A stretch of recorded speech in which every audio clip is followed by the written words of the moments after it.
Good afternoon. I'm going to do a simulated lesson. There's no class here. I'll try to recreate something that I did towards the end of an Algebra 1 class. Sorry, I'm dressed for mountain biking and got a lot of things going on this summer, so I'm just trying to squeeze this in. So without further ado, the lesson today is going to be relating completing the square to the quadratic formula. All right, so completing the square is a process that we follow, and we can use that to solve any quadratic equation. Some of them would be much more complicated than others, depending on whether a certain term is even or odd. And then the quadratic formula, which is one of those formulas that you can then memorize. You don't really have to know why it works or how it works, but it will work also for solving any quadratic equation. So I'd like to just show you the relationship between the two. It's a little bit beyond Algebra 1, all right? It's going to probably push some people outside their comfort zone as far as working with only letters, right? Not a lot of numbers going on. So mostly letters, I should say. But let's get started. So first I'd like to review the completing the square process, okay? And I'm going to start that by giving you a quadratic equation that cannot be easily factored, okay? And so,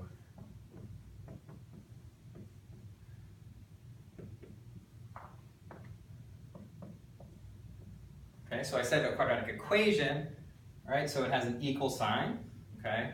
It's a quadratic because the highest variable term is squared. And so we know that the standard form for a quadratic equation is ax squared plus bx plus c equals 0. So this is a quadratic equation that is in standard form. And normally, factoring, we would look for factors of 2 that add up to positive 8. And so clearly, this is not something that can be factored. So we're going to resort to completing the square, which we've been working on quite extensively. All right. So remember, the first step in completing the square is, all right, and I would wait for a response. Maybe they would say subtract the constant. Maybe they would say take half of this and square it. I would sort of direct them towards a standard process, which would be subtracting the constant.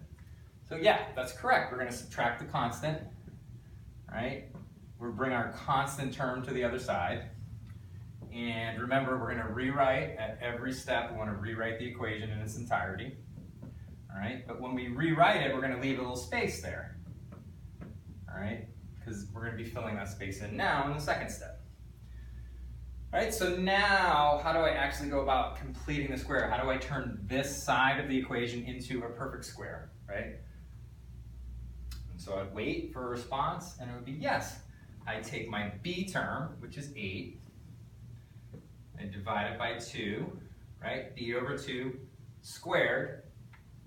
All right, and so that's going to be 4 squared, which is 16. And now I'm going to add 16 to both sides. Okay? And I know it's a little bit to do, but we're going to rewrite it at every step. All right, and 16 minus 2 is 14. Okay?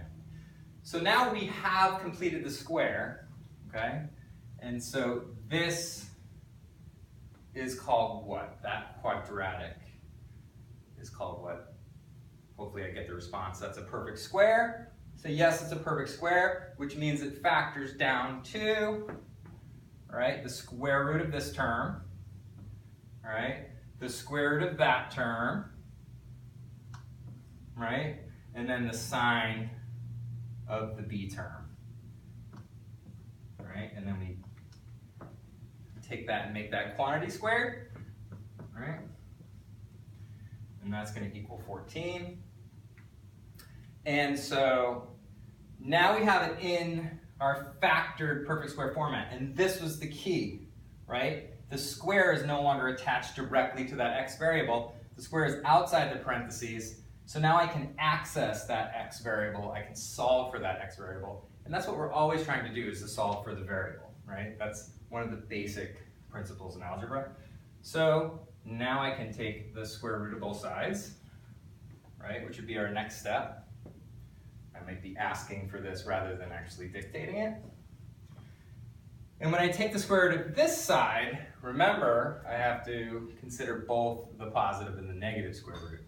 So what I wind up with is, right, the square root of the left side equal to the positive or the negative the square root of the right-hand side. That's how I get my two solutions. That's how I get my two roots, my two solutions to this equation.